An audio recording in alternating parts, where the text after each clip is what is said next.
Hey, what's up? Hey, I can't look at me anyways. I'm not even gonna try. I'm not even gonna keep trying, you guys. It's pointless. Please go see the previous parts to this one. Okay, cool beans, nah. Ex-boyfriend there, I'm not even gonna try. Mara, waiting to get the bank second even. So I'm trying. There we go. Alrighty, so my ex-boyfriend, I told you guys, is 35 years younger, and then eventually Pumagui, right? Honestly, sure. Why? Only busy and really placeholder. And it's one stuff like that is like really crushing to a woman's confidence. It's in why ex-boyfriend is a placeholder. Yes, the bad influence from bad friends. You know when friends know that a guy has got something good going. Marwana lemona, ill advisor. I was very strong in terms of my career and all that jazz, and his friends try to make him feel as if though I'm gonna be one of those bad then lang later on because guess where career and we are Porsche Lamborghini. Whoa, that was the first thing. Secondly, I see yellow bone. Yes, my daughter, colorism is on the days of your life. Like an hourglass, o tla regreta. Go latlhegelwa ke le dark dindi. Le ne o tshola lona ka 2005 cause wena no ntse busy o lateletse morago. Pale 2C. That's what's good. My ex-boyfriend was a freaking colorist. Grandshop, all my boyfriends, most of them that I dated when I was still in the world, starting all the way from when I was just a little teenage bopper. Kaufela, they made it obvious, clear to me that Kreshapunaki escapile ke punugile bampete into their lives. Yes, tella hokana na ke tla o etsa mo buti na re mau ke mana ba go gutisa molao ke ha ona maitseo buti ha ona maitseo o spetsela bi buti uzongitshela mina $99 nawe ngikukomile Grandshop Mousha on the day the way no tabalong approach agate ha sere jola jwanong o sona le boldness on a little bit. You've got the civet, you've got the liver to tell me that Grandshop, you don't generally date dark girls. Mara, I slipped in. I made it through the cracks cause yo, I'm pretty for a dark skinned chick. Been getting all that crap all my life. Like yes, guys, rough and relationship in a dude hundreds of Nike Punuga Vampeta in his life. Otherwise he'd be sitting next to yellow bone. And then he'd be sitting next to me on some pegging Hamaya Vora. Usually petum tano yellow Marangan Sanje peto dark. And I'm like, okay, so does that mean that Nyanzola no exotic, eh? I'm exotic, I'm one of those dark girls, Mara, but pretty, yeah. So I'm rare, kill a dark dindi. So I'm mean yo, guy attitude. One boyfriend of mine, I was in high school, ne? And my first love, Nicknally 17. And he was slightly lighter than me. Ne? Like this. Like this is his hand, this is my hand, my arm, and then he takes gestures with the hand that he's not using, and he's like white, black, white, black, white, black, white, black. So basically he's saying his hand is white and mine is black. And I'm like, Batong, you are only like 18, 19, and you already think like a dumb guy or in his middle age. Yo, dude, what thing? Lerato that he had for me was out of this world. He started passing me shade. After I the issues taking quite peer pressure in causes and I'm like, dude, I walked away because you literally could not treat me properly.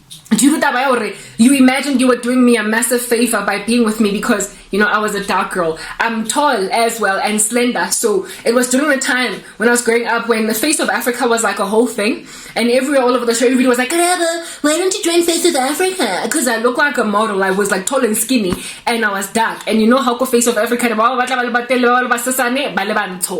they look like super African, you know, they look like they're in the center of Congo there with the tribe of Maasai, Kenya, in the Maasai tribe. You look like you could be jumping up and down the way. That was me. So guys fetishized me for the fact that I look like a model, and every so often they threw into my genital space. I'm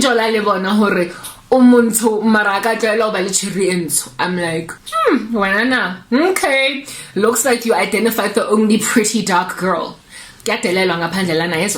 Anyway, So colorism had a field day with me, and this ex-boyfriend of mine, colorism. And it's ironic because after we broke up, because he couldn't get over me. That's the thing. He wanted another me, and so he changed his preferences because he lost what he had, and he imagined that he could just find it in somebody that looks like Ukarabo. So according to Ikazin Yam, before things went awry, every girl he dated after me, because the thing is I met him, he met me through my cousin Yam. We were at News Cafe, and her boyfriend came to pick her up with this guy, right? My ex-boyfriend, and he was there he was not right? But and this guy was like, "Who's your cousin? I like her." That's how I met. So basically, my cousin stayed friends with him because she knew him first, type thing, before me, like, yeah. So and her man, who is now today her husband, was my ex-boyfriend. So they all stayed in contact, even though me and him were broken up. So they got to see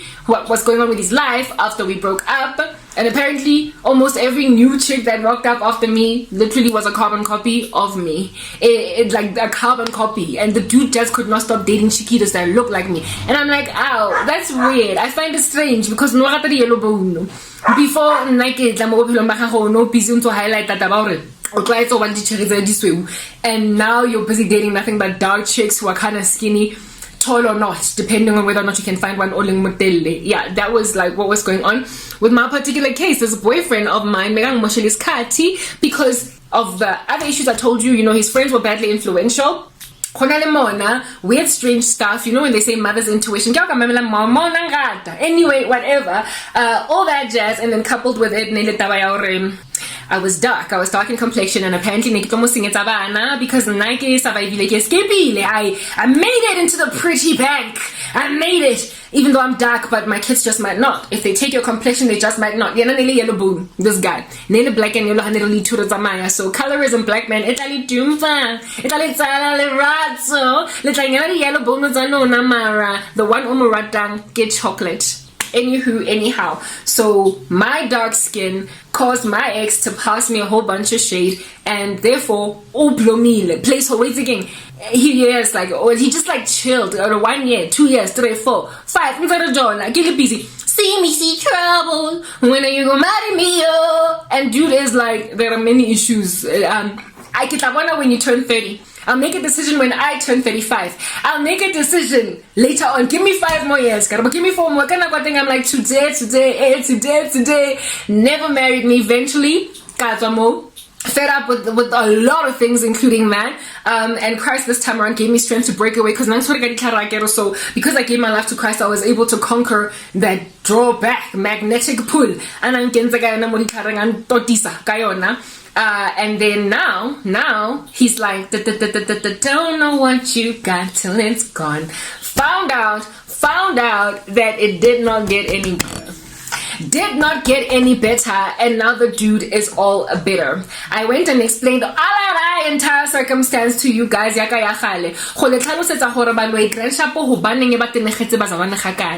like ones who lost utando that they took for granted, made a placeholder for years while acting a fool. And then after this, like, poor chiquita hambas, they then are like, yeah, like what my ex did. After I get somewhere, like, yeah, dude, all of a sudden, Sabatla propose. And now, Sabatla, those children that I was hungry for, because I was very broody. But remember, he was a colorist, and so therefore, he didn't think that I would give him beautiful babies. So, I mean, he's not going to go and finalize a contract with a dark chick. Okay, now he wishes I was his baby mama. Now he wishes he had put a baby in it. Now he wishes he had put a ring on it. Now he wishes he had done all of that since he underestimated that it don't get no better. Let's move to the next part. Hey,